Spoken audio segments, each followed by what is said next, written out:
Bonjour à toutes et à tous et bienvenue au Cryptos Technical Briefing de ce mardi 24 janvier 2023. Vincent Gann, très heureux de vous retrouver, chers amis, j'espère que vous allez bien. Nouvelle édition de ce point technique hebdomadaire à un moment où l'année commence bien pour le marché crypto.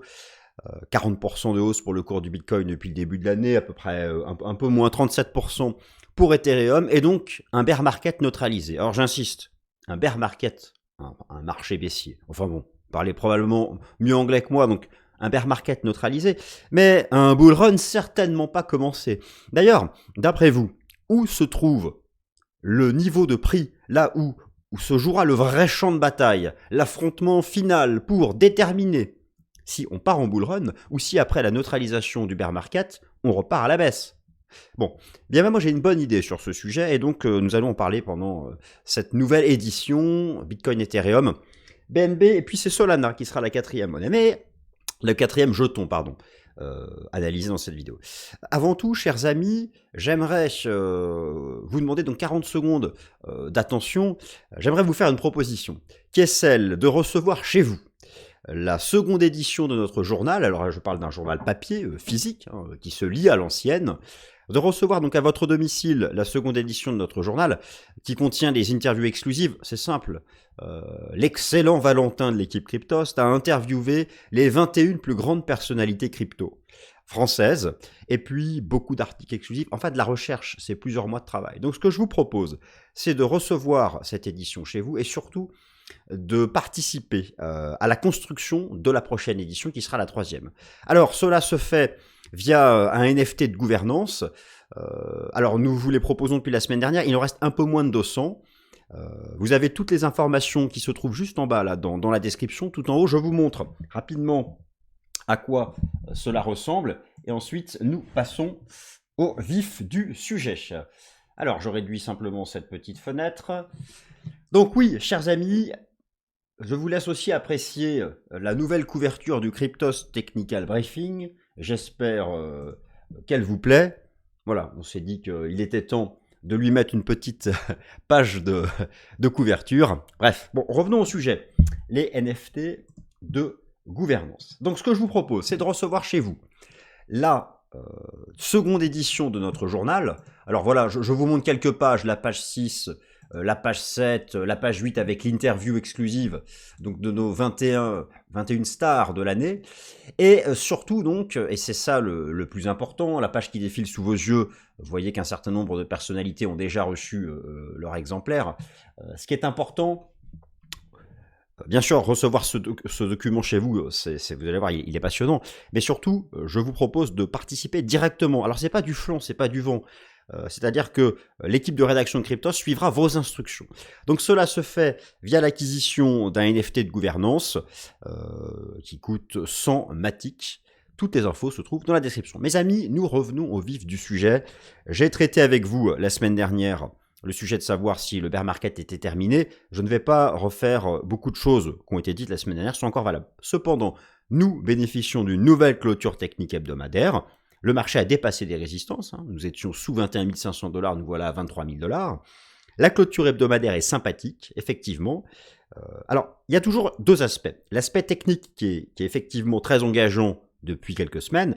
L'aspect fondamental qui l'est peut-être, en tout cas qui est mieux orienté qu'il y a quelques semaines, mais l'incertitude reste hyper forte. Et d'ailleurs, cette semaine, mes amis, et je ne prononcerai pas cet adjectif, non, sans rigoler, cette semaine, on revient aux choses sérieuses. Depuis le début de l'année, il n'y avait rien. À partir de ce mardi, des statistiques majeures sont publiées chaque jour. Donc attention, toujours,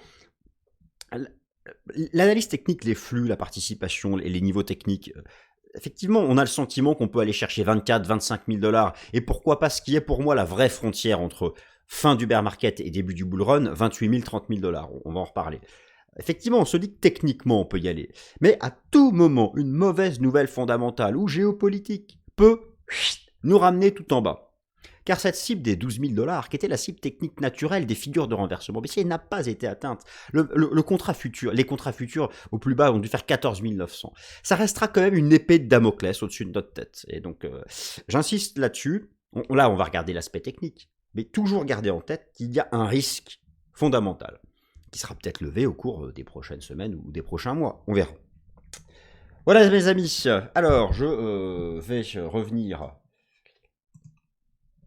à l'étude de tout ça. Donc je compte sur vous, si ça vous intéresse, d'aller vous renseigner pour recevoir chez vous notre seconde édition du journal. Semaine chargée donc sur le plan fondamental. Pour l'aspect hebdomadaire, je vous renvoie à ma vidéo de la semaine dernière. Allez, on regarde les nouveautés. Alors, dans les nouveautés, je commence par la capitalisation boursière totale crypto en données hebdomadaires. Vous utilisez peut-être le système Ishimoku, dépassement de Kijun-sen. Oui, dépassement de Kijun-sen. Alors me direz-vous, qu'est-ce que c'est que ça, dépassement de Kijun-sen? On s'en fiche un peu. Dépassement de Kijun-sen. Eh bien non, si vous utilisez le système Ishimoku, je vous rappelle que la tendance en Ishimoku, c'est une subtile utilisation de la Kijun-sen et du nuage. Le fait d'avoir dépassé ce qui est la moyenne arithmétique du plus haut et du plus bas sur les 26 dernières périodes, eh bien, nous engage à viser plus haut, en particulier un test du nuage.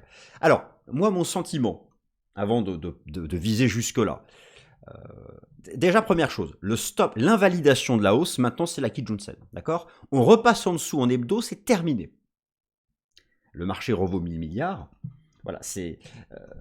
eu égard au contexte fondamental, il faut remonter les stops de protection dans le cadre de position de trading.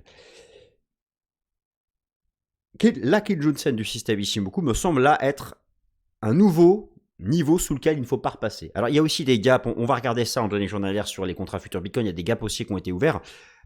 D'ailleurs, le gap haussier qui avait été ouvert, moi je pensais qu'on pouvait un peu le combler vers 20 000. Ça montre que c'est un gap de rupture haussière, ça c'est plutôt pas mal. On a ouvert un second gap qui est plutôt un gap commun, mais enfin en tout cas, bref. Je pense que la capitalisation boursière totale du marché crypto peut aller chercher cette ligne de tendance. 1 point, 2 points, j'exige, je prolonge.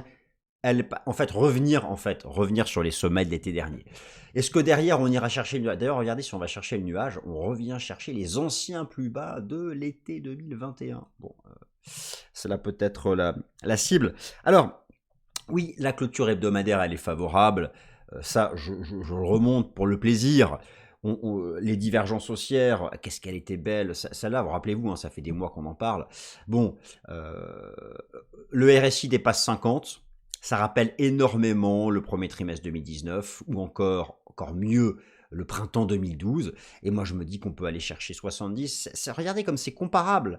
Et qu'est-ce qui s'était passé à l'époque? Bon, ça, il ne faut pas s'emballer parce que le contexte n'est... Vous savez, mes amis, je me permets de vous appeler mes amis, sauf si ça vous offense, hein. Mais c'est très comparable au démarrage du printemps 2012 et 2019.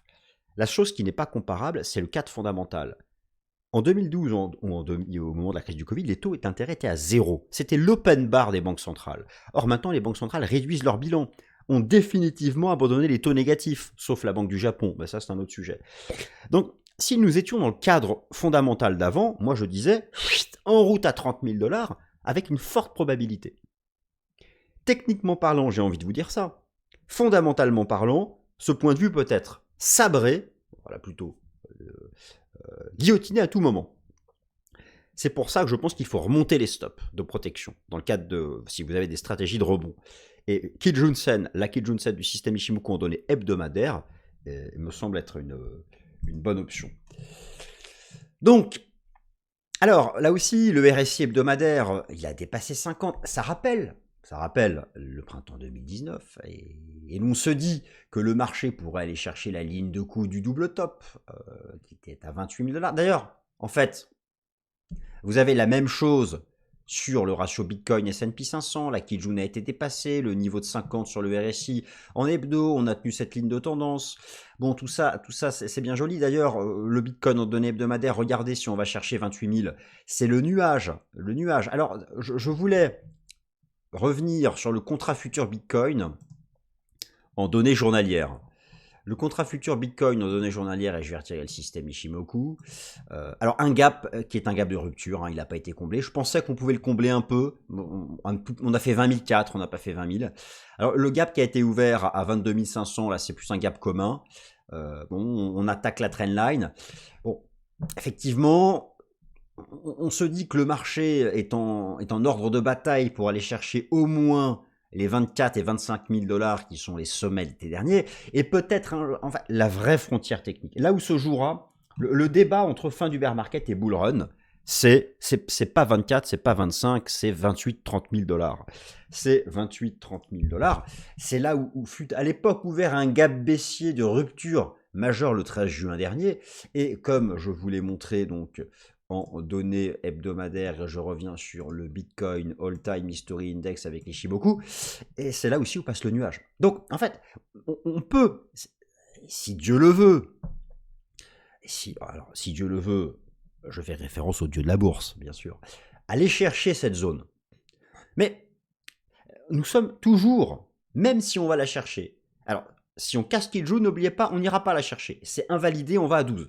Voilà. Bon, d'ailleurs, je me couvre, j'évoque tous les scénarios possibles. Eh oui, parce que, voilà, les taux zéro, c'est fini. Pour moi, c'est ça la variable majeure. Les taux d'intérêt, l'argent gratuit, enfin, l'argent pas cher est terminé. Donc, ça rend les scénarios techniques plus incertains, moins probables, et donc, il faut gérer son risque. Donc, pour moi, c'est la zone vraiment. Actuellement, on ne débat pas sur l'existence d'un bull run. Ça ne serait pas sérieux. Par contre, on a une neutralisation de bear market, et c'est vrai que les shorts ont été pris à revers. Tous ceux qui visaient 12 depuis longtemps, sans parler ceux qui visaient 0, ont été pris à revers ce début d'année. Mais en même temps, restons, je dirais, tranquilles. Depuis plus d'un an, les boules étaient pris à revers. Donc, je parle plutôt de neutralisation, des rapports de force. La suite sera liée aux fondamentaux. Alors d'ailleurs, pour mesurer le vrai retour des institutionnels ou pas sur ce marché, il nous faut regarder le volume. Rappelez-vous, je vous ai montré, et là je suis assez content, je vous ai montré la semaine dernière, depuis 2 semaines, le retournement haussier de l'asset under management de l'AUM sur le plus gros ETF Bitcoin du monde, celui de ProShares, dont le mnémonique est BITO. Eh bien, nous avons atteint 773 millions sous gestion. On a dépassé le niveau d'avant la chute de l'affaire FTX. Et regardez, on a un fort rebond de l'AUM. Je pense qu'on ira rechercher les niveaux de l'été dernier à 800 millions de dollars. Donc ça, effectivement, il y a des données de volume qui sont intéressantes. Je les trouve, ces données de volume, moins engageantes sur les contrats à terme. Mais voilà, il y a un vrai retour de l'engagement. Donc ça, c'est une bonne chose. Et le marché crypto bénéficie enfin de la baisse du dollar américain. Ça, j'en ai parlé dans les 2 dernières vidéos. La tendance baissière se poursuit. Le risque, je dirais, je pense qu'on va sûrement aller chercher 24, 25. Vous savez, on vient de 16 000 dollars. C'est lorsqu'on croit qu'on monte en ligne droite que le marché va retracer. On n'est pas loin d'une phase de retracement. Moi, j'ai plutôt le sentiment qu'on va d'abord taper 24, 25 avant de retracer un peu. Ça, mon sentiment, le marché fera ce qu'il veut. Mais en tout cas, ça, c'est la prochaine étape de cette phase-là. Et je dirais que, alors, pour ceux qui trouvent que la Kijun-sen en données hebdomadaires du système Ishimoku, c'est trop serré comme stop de protection, le nouveau vrai support chartiste, c'est 21 500 dollars. C'était le niveau le plus haut avant le choc boursier de l'affaire FTX lors des séances des 6 à 8 novembre dernier. Le lieu donc de la prochaine bataille majeure, le lieu de la grande guerre entre boules et bears, entre haussier et baissier, sera entre 27 et 28 000 dollars. Là, pour le moment, ça peut paraître un peu loin. Ethereum, Binance Coin et Solana. Alors, pour l'ETH. Déjà, pour l'ETH, eh bien, c'est quand même la mi-BTC qui surperforme. Vous avez sous les yeux la Heatmap crypto depuis le début de l'année. Bon, bah voilà, le patron, c'est Bitcoin. Bon, Ethereum n'est pas forcément là. Alors, j'ai une déception, une invalidation, parce qu'à un moment ou à un autre, il faut quand même être honnête avec soi-même. Je vous ai dit des bêtises sur le ratio ETH-BTC, où là, je pensais qu'on avait un signal de démarrage, on est revenu en bas. En fait, c'est neutre. Donc, voilà, on a cette phase latérale. Moi, je suis convaincu qu'on sortira par le haut de cette phase latérale. D'ailleurs, j'y ajoute le système Ishimoku sur le ratio TH-BTC, ça c'est vraiment le niveau à tenir. Moi là-dessus j'achète. Voilà. Après chacun fait ce qu'il veut, naturellement. Mais ça c'est un gros niveau technique où je pense que la surperformance d'Ethereum se manifestera à nouveau. Mais il est vrai que dans l'immédiat, ça a un peu déçu. Vous avez ici sous les yeux l'open interest, la totalité de contrats à terme ouverts sur les contrats futurs ETH. Vous avez la courbe de TH en jaune et en bleu l'open interest. Il y a même une petite divergence baissière. Donc, bon, il n'y a pas encore... C'est vraiment Bitcoin qui rattire les capitaux. Je trouve que pour Ethereum, il y a une déception. Et pour le moment, techniquement parlant, rien n'indique que le marché va entrer à nouveau en surperformance. Donc voilà, là-dessus, je reste prudent. Il va falloir peut-être aller chercher ce niveau pour faire quelque chose d'intéressant. Alors maintenant, à proprement parler, sur Ethereum, en données hebdomadaires, là aussi, on a dépassé la Kijun-sen. Donc on a un nouveau support à 1529 $ qui correspond à l'ancien record historique. Donc voilà, hein, donc, je vais moi de mon côté rester bullish tant qu'on tient ce niveau pour aller chercher les 1800 $, le contact avec le nuage, et j'invalide sous la Kijun-sen. Pardon. Pour le Binance Coin, je vous remontre ici le graphique en données journalières. Objectif atteint. Alors là, bon, là, autant voilà. Rappelez-vous, on réintégrait la ligne de coup de l'épaule tête-épaule. L'objectif, c'est de viser le haut de la pattern. Boum, ça a été fait. Objectif atteint. Attention, le marché va temporiser sous cette résistance des 323 $. Voilà, il y avait cette pattern.